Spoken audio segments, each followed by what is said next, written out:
مبروكين احنا على الاداء الكويس. اولا ما في كبير في الملعب، كل 11 لاعب ب 11 لاعب، بس من يجيك الحكم يطلع اللاعبين من جو المباراه في كل الحالات. يعني عندنا ركنيات، عندنا ركلات يعني زوايا يحسبها ركنيات، نتكلم معاه احنا بطريقه، يتكلم معنا بطريقه مختلفه عن اللاعبين السعوديين. لا، هذا مش مقبول ومرفوض تماما.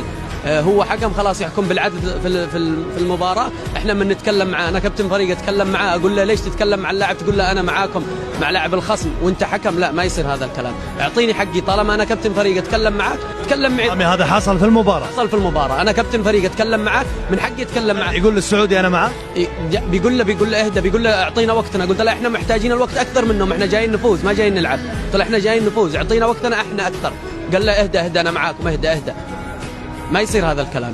ثاني شيء، من يجي مع يتكلم يخاطبك كابتن فريق، اتكلم معاه، خاطبه. اقول لك لاعبي في الارض، انا محتاج ترجع للفار، اللاعب في الارض ما ترجع للفار، ما تتكلم معي باسلوب اقل شيء، مش طوالي اقول لك ارجع للفار تعطيني كرت اصفر وانا كابتن فريق واعطيني الاحمر. لا، ما يستاهل كذا. نفسك ما تستحق الاصفر. ما استحق اصفر.